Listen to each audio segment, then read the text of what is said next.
The vibration grid was melting and the human's boots were already starting to smoke. Orange light flared against the thick glass of the observation deck. Inside the testing box, the heat coils turned the air into a red haze, shaking the iron floor until the metal screeched. Alina Rostova did not move away from the glowing wires. Her vitals on my dashboard showed her heart rate dropping fast, flattening into a long, quiet line that looked like death. No panic in her eyes, no sweat on her skin. No hesitation in her hands. She stood in the middle of the fire, staring right through the glass at the high panel. Would you have braved the crucible? Because she did not run.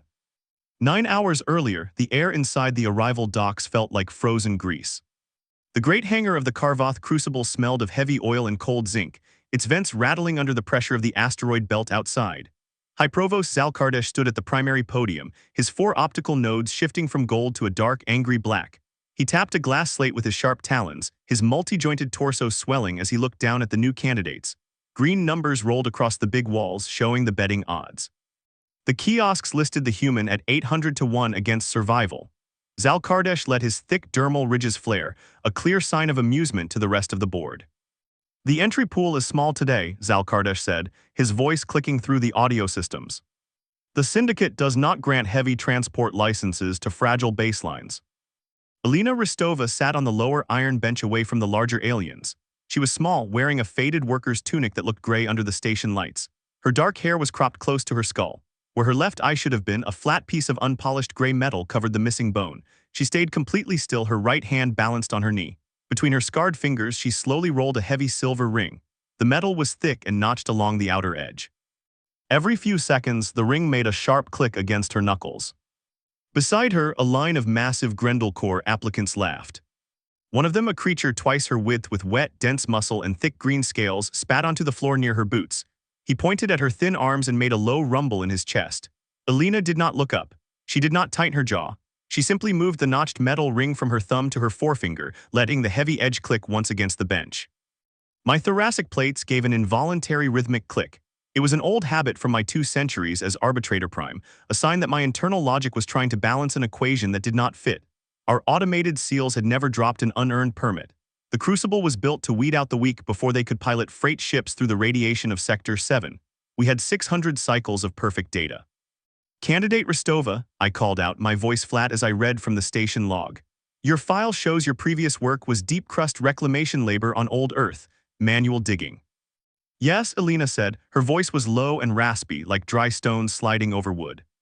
This facility uses 5 distinct stress rounds, I told her, watching her single human eye. The machines do not have a safety offset for unaugmented tissue. You may return to your transport ship now and keep your entry voucher. Alina stood up. She did not look at the betting walls or the massive candidates around her. Start the grid, she said. The heavy blast doors slid shut with a deep thud that shook the station frame.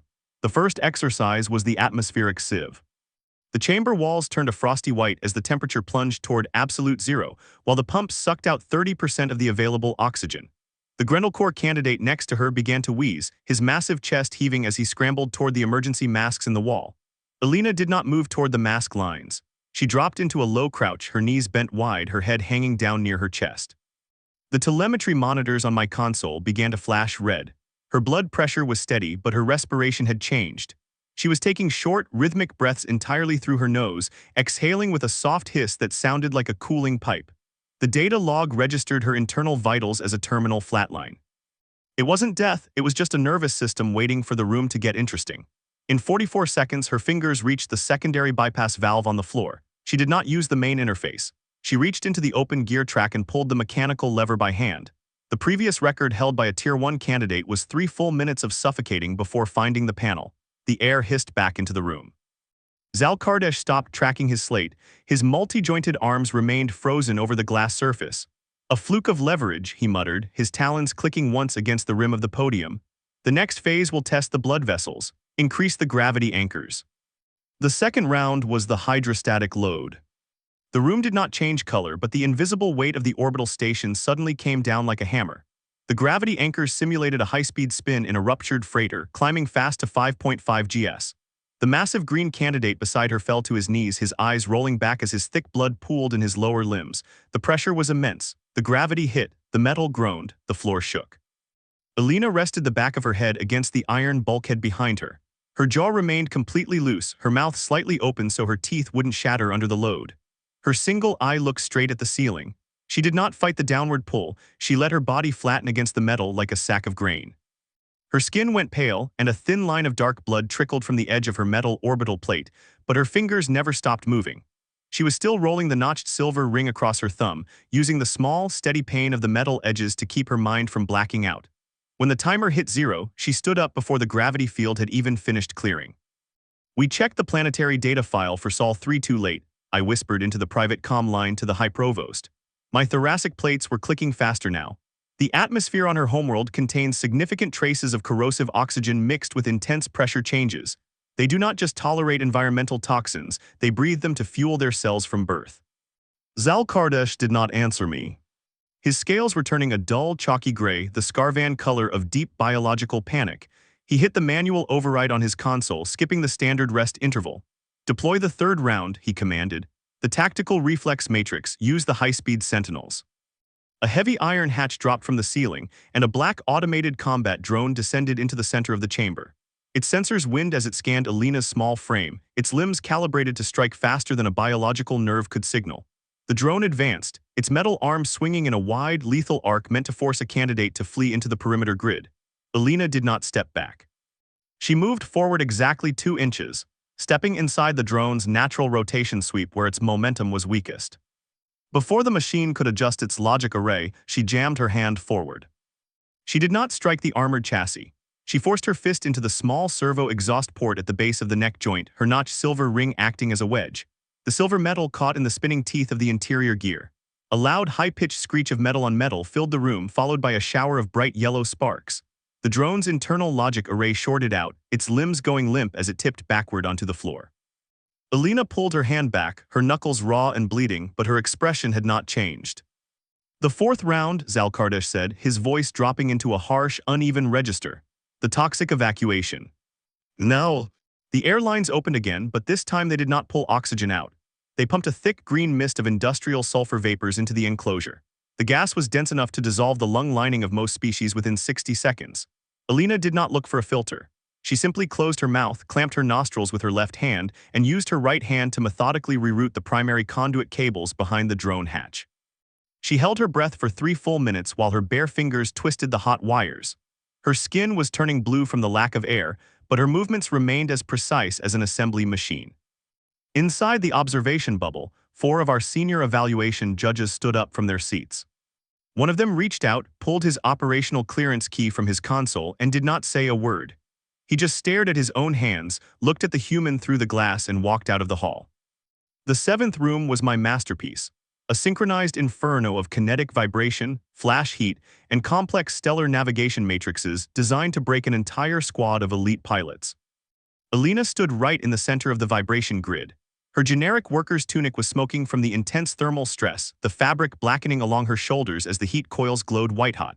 The alarms were screaming throughout the deck, their red lights bathing the entire floor in a bloody rhythm. No warning alarms remained, no safety limits held, no grading metrics sufficed. The station's core logic matrix began to smoke. The heat was melting the connection leads behind our displays. Zal Kardesh was shouting into his terminal, his talons breaking against the glass screen as he tried to find an exercise that could register a failure on her baseline profile. Before entering the final command sequence that would end the test, Alina reached up with her bleeding hand and adjusted the rough collar of her tunic. It was a small, slow movement that had nothing to do with survival. She looked through the reinforced glass, her single eye locking directly onto my central optical node. She didn't look at the flashing warnings or the melting dials. She brought her knuckles down in a single, heavy strike against the center of the control console. The main power grid of the Karvoth crucible went dark for 2 seconds. When the auxiliary lights flickered back on, the automated testing engine had stopped completely. The master screen displayed a single, system-wide administrative error. The grading logic had shattered under a variable it was never programmed to calculate. A quiet data feed appeared on my secondary monitor, showing that 3 human sector mechanics had just liquidated the station's entire betting pool assets. High Provost Zal Kardesh stood up from his high seat. He did not look at the remaining judges or the data logs on his slate. With slow, mechanical movements, he unclipped the heavy silver badge of his office from his chitinous chest. He let it drop onto the metal floor where it hit with a dull clang. He turned around and walked down the rear exit corridor, leaving the sector without logging his departure. He would never return to the facility. The great sirens cut out one by one, leaving the evaluation floor in absolute silence except for the steady hiss of the ruptured cooling lines. The green mist of the sulfur gas had cleared, leaving only the smell of burnt insulation. Alina walked out through the emergency exit track, her boots clicking softly on the cool iron floor. She stopped by my desk, her breath still raspy from the heat. The automated slot word, spitting out a freshly printed master transport license with her baseline clearance marked in gold. She picked up the plastic card and slid it into her tunic. "Your thresholds are very tidy," she said, her voice low and steady. "But they assume an enemy lets you choose when the cycle stops." She turned and walked toward the departure docks where the heavy freighters were loading for Sector 7. Human candidates would no longer be listed under the lower-tier restrictions. The administrative files had already been updated across the cluster. The heavy silver ring was no longer rolling between her fingers.